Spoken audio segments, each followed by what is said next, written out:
Shalom, sisters and brothers. How are you doing? Shavua Tov. I hope everyone is doing great. We hope that people are progressing in the spiritual journey. It's not an easy one. It's very obvious that people are going through many struggles in their life and that days are not simple. But there is something very, very powerful in what that we go through in this amazing journey. And that is that when we're finding ourselves like hitting the wall physically, like that we have obstacles in life and we're crashing in those downs and up and downs over and over and over, something very deep and necessary is happening to our souls within. It's written in the Gemara Kedusha, in the Holy Talmud, that if there is a candle that the light does not shine properly in its wick, so you need to crush the ashes from it, and then the light will rise, the flame will catch stronger in the wick. So sometimes when a person is being breaking and crushed in his life, it removes the ashes, means it removes the sadness. Even if he's being crushed and even if he's being tortured, even like sometimes we go through such pain and such difficulties, and you know that I'm doing the best I can always to be honest with you. I went through a very hard couple of weeks and things were not easy for me, and those are not just like talks like, oh yeah, generally and whatever, trying to give advice for life. It's I'm not a coacher. I'm not coming to feed you with information. I'm a person, you know, with my life, and I'm going through my own things and trying to share as much as I'm able to with you, for all of us to enjoy the life experience of each other, and to learn and to grow as friends. And I see that even though that like I can find myself struggling in so many ways and going through such difficulties and issues and problems, and I see that something inside, even though the outside can look like it's breaking to pieces and so shaky and not stable, something is very, very solid, rising from within and coming up to the surface, because the physicality of this world and the spirituality of the world to come are contradicting each other, and they does not support each other. It's like a battle between two horses riding same chariot, and every one of them is willing to pull to another direction. One desires the water and one desires the grass.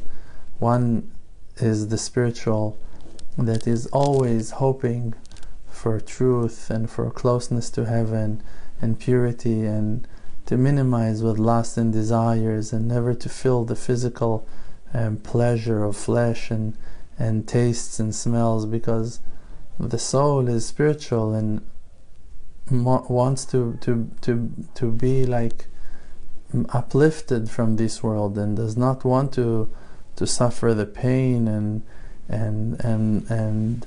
the sorrow that is the immediate outcome of our connection to physicality. Because the most beautiful sunset is about to finish, and the most gorgeous sunrise will do soon, and the most delicious food that you eat in this world, its flavor will not gonna stay for long in your mouth, and the best smell that you smell is about to disappear. So the connection of ours to physicality is a temporary connection, and the main pain that a person can feel might even happen after the most joyful and pleasant and satisfying moments of his life, like a wedding or a celebration or some gathering or party or any kind of festival that he will enjoy, but then he needs to go back to his house and to spend time thinking on all the people, like emotions and memories are coming, and there is nothing that is set and done and eternal in this physical world. When the spirit feels that, it rejects it. Therefore, the soul is always in a battle not to be attached to physicality. And this is why when people want to be spiritual in this world, they need to make a lot of effort, because the soul always tries to run away. The soul always tries to go back to heaven, always try to cut the attachment to our bodies, because even when we are keeping our bodies healthy and holy and pure, still that purity is holding the soul attached to physicality. And like we said, because that it's temporary, because that it cannot last forever, there is sorrow and grief attached to it in its end, because of the separation, because of death. I'm trying with all the power I find in my life to wake us up, to remember, and to touch and to reach out to as many people as possible, to remind us that life is not about finding tools and solutions for our daily errands and obligations and things we need to go through. Life is an opportunity for us to upgrade the attachment of soul to physicality from the level that physicality will be on top to the fact that spirituality will be on top. Today, if you have battery energy in your mobile, in your phone, you can use it to use the phone physically. You use the energy for the physical use. If now you are alive and you have spiritual wisdom and you have knowledge and you have senses and amazing inner treasures of life wisdom and sensitivity and spiritual world inside of you, you're going to use that to choose the right food and to talk calmly to nice people, to find the right profession, to discuss certain issues that are amazing and beautiful and important. You will attach that inner wisdom of yours to physicality, and you're going to use the spiritual energy for the uses of this world. But by that, we are blocking and constricting and minimizing the ability of the spirit to overpower the physical world.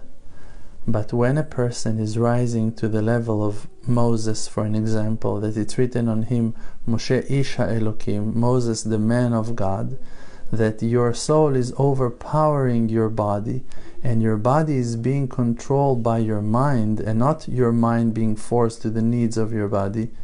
You're not using your soul for the needs of your body. You're using your body for the needs of your soul. Your soul is overpowered and stronger.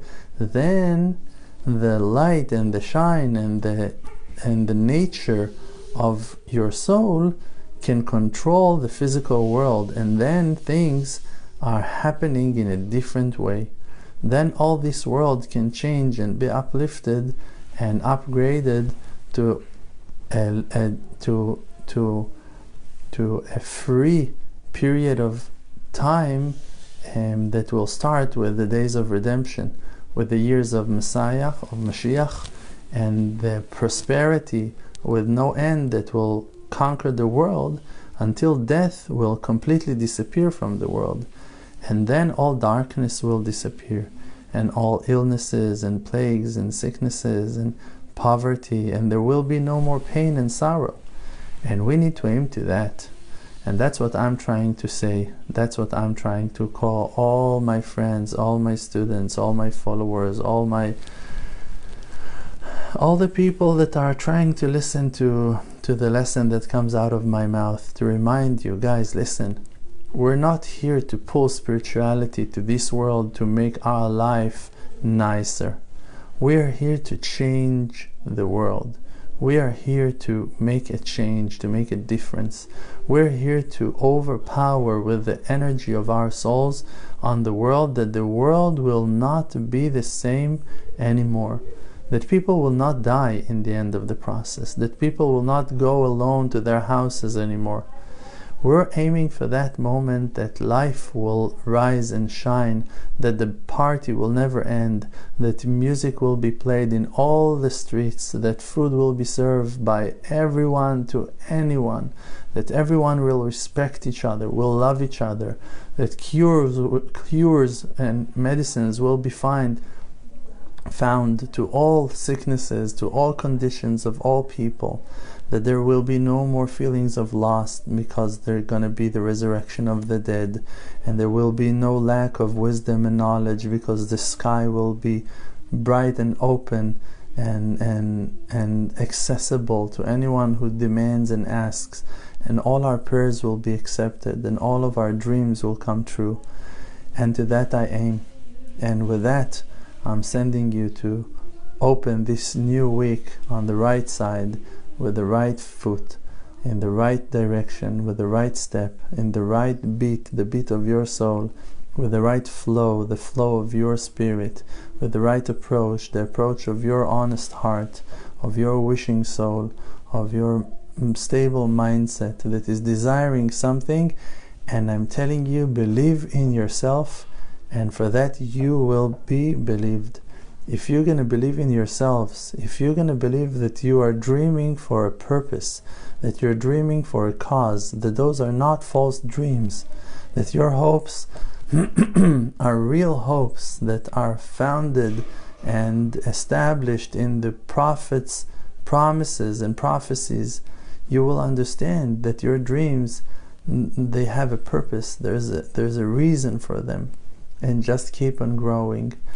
I want to recommend you on my book. This is the new book that came out to the light, Unlocking Your True Potential.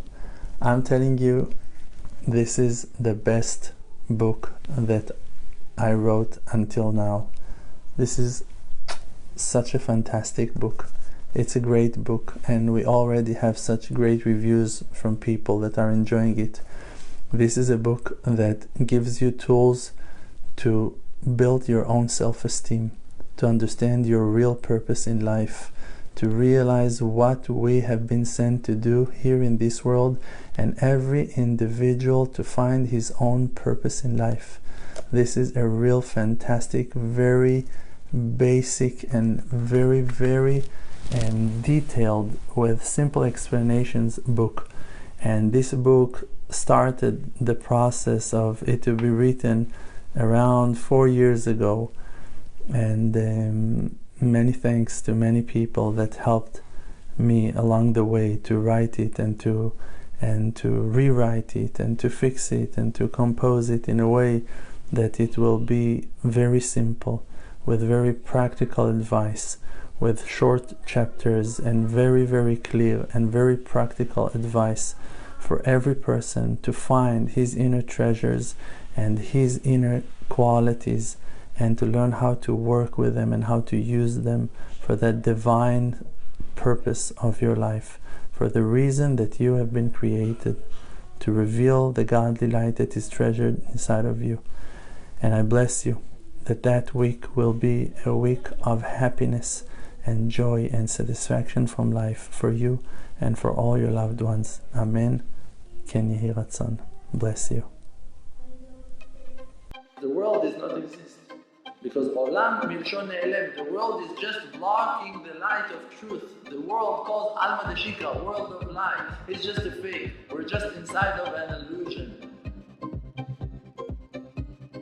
It's just a fake. We're just inside of an illusion. We're just